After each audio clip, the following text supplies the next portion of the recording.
on the phone. And it rang, nobody answered, nobody answered. Finally, I get a text back later on that afternoon. I'm just telling you, my neighbor lady has I'll get back. And I do it more. So I keep days go by. Good morning. How's everybody?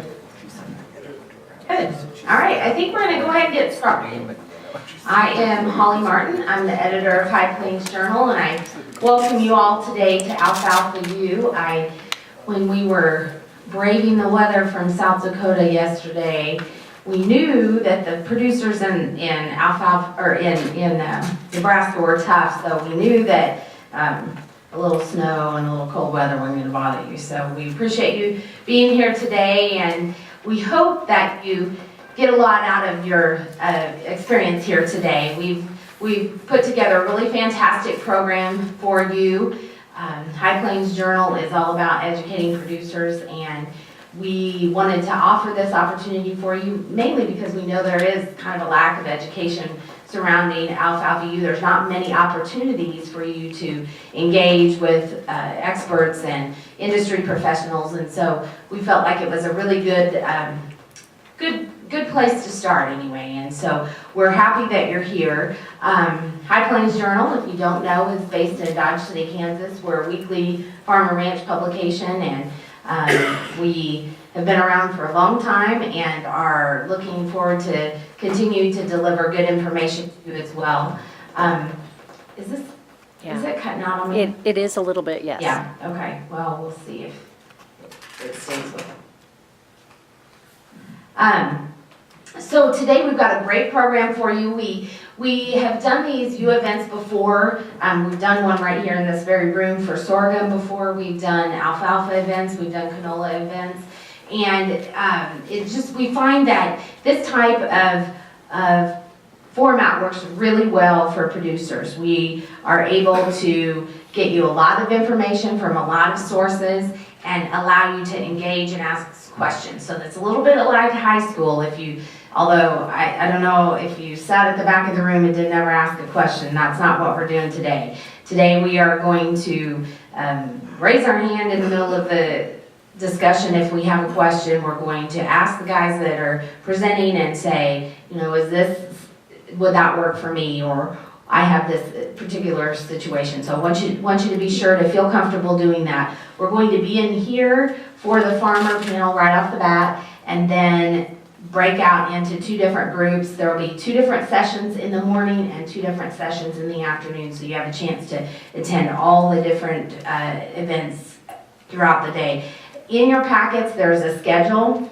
So the morning are two different, I think it's Improved Digestibility and Quality by Dr. Dan Undersander in one room, and then the Feed Value Matters in the other room. And then this afternoon will be Hay in a Day by Dr. Undersander, and then Bruce Anderson will be presenting the agronomy of alfalfa in Nebraska. So he's going to talk specifically about things that raising the best quality alfalfa here in Nebraska. So that's a good one that you won't want to miss.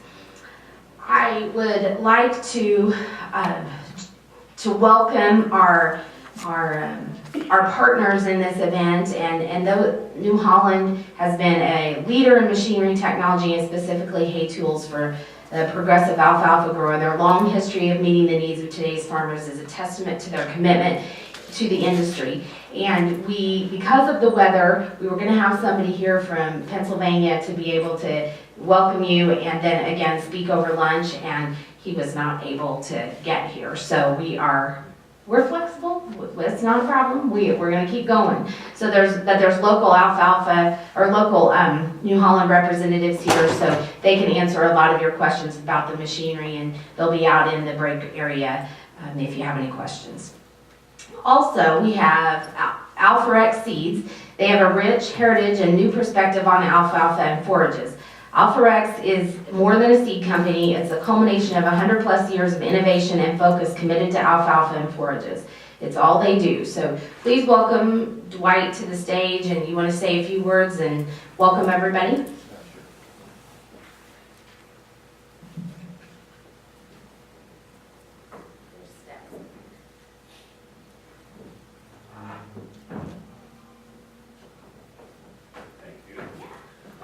Whitetail. I'm the area rep for Alfalfa Seed. I have about half of Nebraska, a little bit of South Dakota, and a little bit of Iowa in my territory.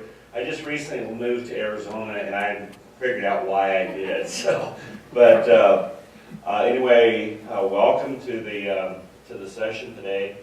During the presentations, if you have a question, please feel free to ask that question, get clarity on what you're concerned about, and then as we go through the day, we're going to have opportunities for you to ask us questions, and as far as Alfalfa Seed and New Holland. But on behalf of Alfalfa Seed, I just want to welcome you to today's session. So, thank you. Thank you. All right. The one thing that I hope that you do is really give us a lot of feedback throughout the day today. We are interested in finding out what kinds of information you want, and so in your packet is an evaluation form, so if you'll make some notes as you go along and let us know what kinds of things you're interested in and whether we met your expectations or not, that would be fantastic. So I think we have our last member of our farmer panel just walked in, but he's not quite in here, they say. So I'm gonna, we'll wait for him to be here. Okay, he's coming, she says. So we're Kevin Adamson, Jeff Eichhoff are both here today, and so if you guys want to come up, we'll kind of get started.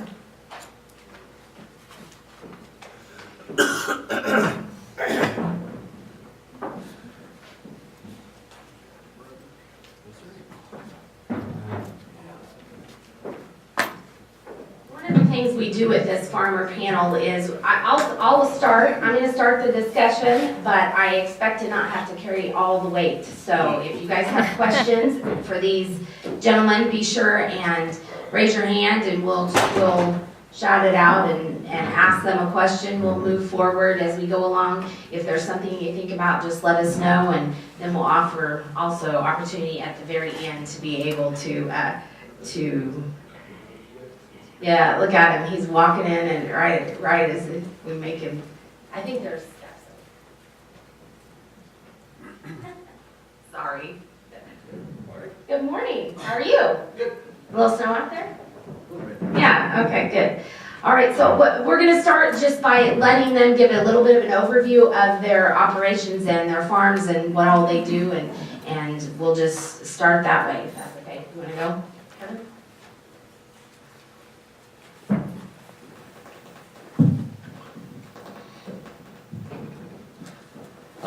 My name's Kevin Adamson. I'm a fourth generation farmer from western Nebraska. I actually grew up in Kimball. Is this working okay? Yeah, it's hot. Try that. That better? Maybe like yes, that? That's not very. Okay. I now am the farm manager for Art Anderson Farms up by Broken Bow, Nebraska. Our operation currently does about 1,500 acres of alfalfa. We do little square bales, round bales, big square bales. We sell to the dairies, we sell to the grinding market, we sell to horses. We also have some row crops to alternate with the alfalfa that we produce. But alfalfa is our main goal and is our main focus up there.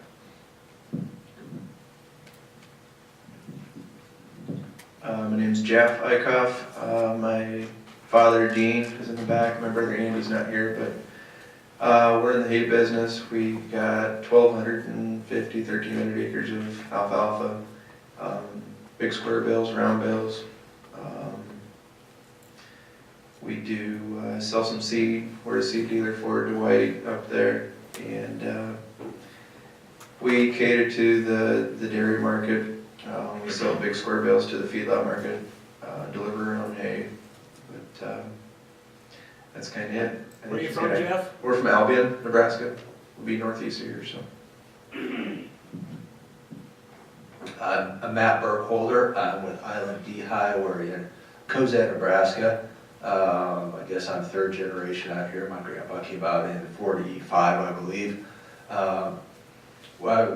We farm about 3,500 acres of alfalfa.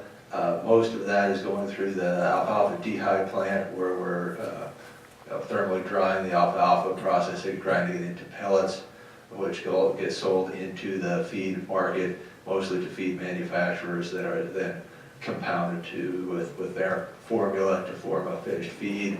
A kind of small percentage of our alfalfa is round baled, and we sell it in kind of grinding market around Dawson County. Probably about half of that is going to our feedlot that my wife runs. In addition to that, we're farming row crops.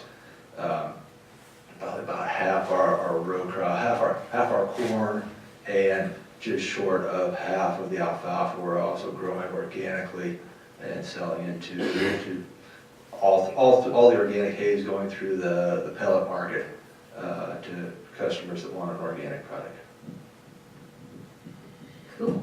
Okay. We're going to start off by who is the customer for the alfalfa forage produced on your operation, and how does that influence how you manage your acres?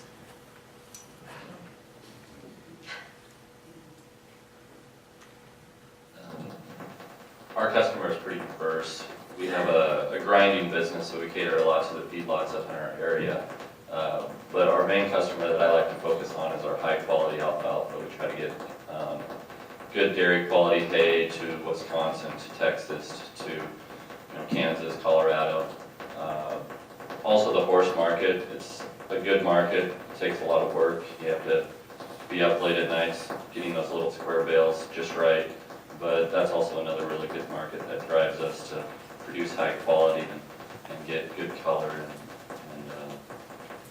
focus on our marketing so that they know that we're going to be there for them. That's a lot of the horse hay market, is knowing your customer and then knowing you. But yes. Our customer is, we cater to the dairy in Shelby, Double Dutch Dairy. They buy a lot of our dairy hay. We also hit the feed yard market, so we'll travel into Kansas, several large dairies in Nebraska this year with the way the market has been. But yeah, with our semis, we're fairly diverse on who we deliver to. But we do try and hit our cut schedule, so we've got dairy. But is that better? There. But yeah, after last summer, we did end up putting about 3/4 of it up as feed yard hay, but it depends year after year. We change our market. We do have a couple steady markets, so.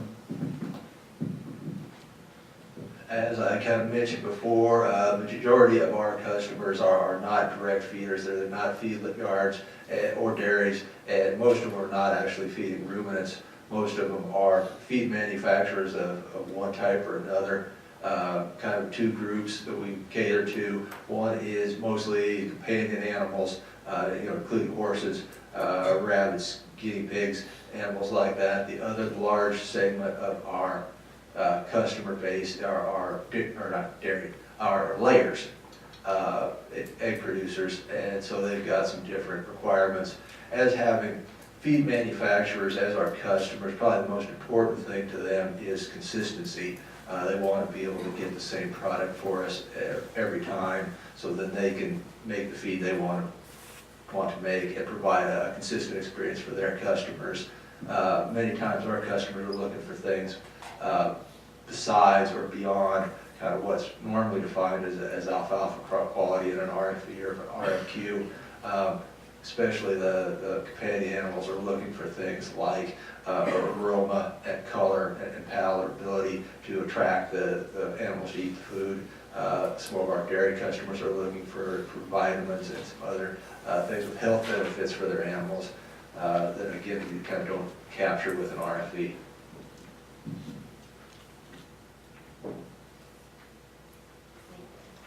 Any questions in the audience? No? Kevin and Jeff, what challenges do you have getting paid? Everybody hear that by the chuckle? I'm going to say yes. So, what challenges do they have getting paid?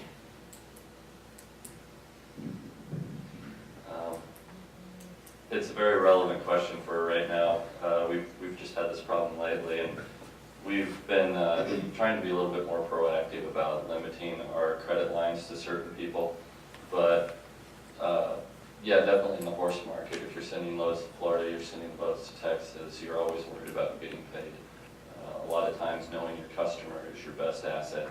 Knowing somebody down there, having that face-to-face contact, going and visiting them so that you know that they know you and you know them, and you're not going to get a false answer about your product by sending it to somebody that you've never seen before. I think that lies your biggest risk. So I really do truly believe that knowing your customer and knowing the area, so you have an alternative market. If you do send it to a new customer and they don't like it, well then you say, that's fine, I'll just take it down the road. And they say, wait, maybe that isn't as bad as I just made it up. But I don't know what's wrong. But that I think is what I would do, is just know your customer. Yeah, I think a lot of the same, communication's big with us is, we go to the dairy and a lot of that is sold under contract, so we kind of know where we're at. Like we get paid once a month, but it's substantial checks when they do come, so. I know we got one last Thursday, my dad said, ooh, a check in the mail. It was all there, so I guess that was cleared up, but we've got another couple customers that, good or bad, we do hold checks, especially with the milk people. When milk price comes up and the milk check comes in the mail, we get a check for hay. So it's all about communication. Yeah, no, I guess you don't sell to that, yeah. We're still in a different market. We've got Yeah. a little bit of a different challenge. The challenge we have more is that we're selling to large corporations and they want to try and muscle a little bit and extend the terms out longer. Rather than, we're just not sending a check, they're kind of muscling instead of ducking. But it's an issue, and like they said, you talk to your customers, you know what's going on, and they usually treat you pretty well. Oh, excuse me. Okay. Your wife pays you okay? Usually. Okay. Anything else? One over here. I have a question. I'd like you to comment on hitting the mark as far as quality that you're trying to maintain, and how you get the product that you want at the end. I've got the mics on. I'll start out real quick. We have the ability with the dehydrator to get the crop harvested off the field relatively quickly. We don't have as much exposure to the weather as these guys do making bales, which helps us maintain the quality. Getting it through that thermal process preserves the vitamins. From there, the real key to quality is staying up on your cuts, staying on schedule, which I think everybody deals with. Like I said, we've got a little bit more flexibility in some ways. I got another big machine to keep running that I'm dependent on too. So maintenance there is kind of the biggest issue for me. Yeah, I think we're the same as, we've got a lot of machinery. We have been running just one swather. The change we made last summer, we were getting by, cutting all those acres with one machine. We did switch to 2 machines last year, and it helped a lot. It's, like you said, it's a lot more maintenance. It was another guy in the field, but that saved us a lot of time.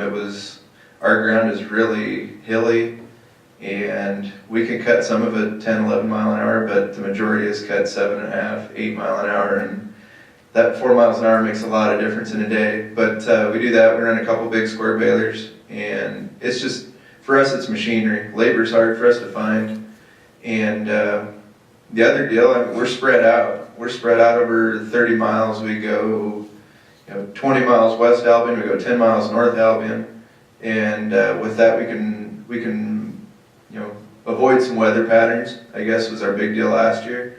But that's really it. We try and stay on the schedule. I know there's hay last year putting up at 45 to 60 days. It just, the rain and the weather, it didn't lay out on some of the farms, but yeah, that's our biggest deal. Yeah, I agree with what he said. I mean, your weather is going to trump everything over the course of the year, but if you can try to stay on a timely cutting basis, that's going to start off your quality the best that you can. So if you start off with cutting on a 25, 28 day schedule or something to that matter, and you know that you got good quality to start with, then if the rain comes, you still have something to work with. Even if you do get a sprinkle on it, maybe you don't lose all of your quality. But machinery is a big factor. If you can use double crimpers or something like that, get it dried down faster. Then we use a steamer also, so that way we can go out there and bale in the middle of the day. That helps us get done in about a day faster. We can go out there, bale for longer periods of time without waiting for the dew to come in and go off. We can get a better quality that way by using it. But otherwise, yeah, it's going to be a challenge. You have to pick your spots and your timing, and go when you can. Okay. What else? You mentioned the steamer just now, and the first time I ever seen was when it was in the High Plains Journal. What's that machine cost? Well, they don't give them away. I'm not sure. They're over $200,000 basically. Mm-hmm. And by the time you get everything involved, you have to put the bars on your front of your baler, and you got 4 spots for that. You got the front, bottom, and then up towards the chamber at the top and the bottom for that, so you can control where your steam goes to. And then after that, you've got to put all the monitors and cameras on your tractor because you can't see your pickup head on your baler anymore. And so once you get that done, and if you put a gazebo or some type of moisture monitoring on the back of it so you can monitor how much moisture you're actually putting in those bales, it works quite well. I mean, you can pretty much take a dry hay that's 7-8% on a 100-degree day and bring it up to 15-16%. It looks just like it should. It's quite well. I mean, you can spend a lot of energy using it, though. I mean, it takes 1,000 gallons of water and probably 50 cents per ton worth of fuel just to get that steam. But it also saves you a lot of time because you can go out there at 2 o'clock in the afternoon and bale till 8 o'clock at night, and you got twice as much done as you would have if you're waiting for the dew. What else? Okay. What are the 2 or 3 key management practices that help you consistently produce high quality, high yield alfalfa?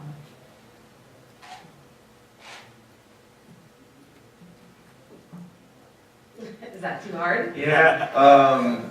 We use our phones a lot for inventory. We use our phones to manage the irrigation systems. We use auto steer. So I'd say electronic management is huge anymore. When I told you we put another swather in the field, everything's auto steer. We've got a 15-year-old kid running a $150,000 swather, but he doesn't have to touch anything. He just has to turn it around. That helped a lot. Other technology, new balers were big. I can't really think of the third. The internet is still huge. We use it more and more all the time. We're searching parts, we're searching machinery, searching for customers. I'd say that's probably my 3. Okay. Guess, I said we do have quite a bit of technology at the plant that is monitoring our process as we're processing the hay, drying it to the proper moisture, monitoring our protein and our vitamin content as we're producing it, so we can segregate it properly to hit our market spots. I think our fertility practices are very important. Genetic soil testing and monitoring of what we've got for fertility available for the plant in order to have a good product to start with. And then I guess I just think keeping the people all moving in the right direction, the whole enterprise management is probably really the most critical thing to get right, so that you have the right people and the right equipment where it needs to be in order to capture the product you want. Yeah, I agree with that also. I think keeping your equipment in the right spot at the right time is key. I know that's not always the case. We like to start off with, good genetics, good traits. I think that takes you a long ways down the road to start with, a good stand, keeping the weeds out of your field. And then from there, just using the technology of steamers and new balers and windrowers with double crimpers and stuff like that is about your best options. Okay. All right, tell us about the management practices specifically on your farm. Fertility, seeding rates, anything. Do you have problems with salinity? Do you have problems with pests? How do you handle those things?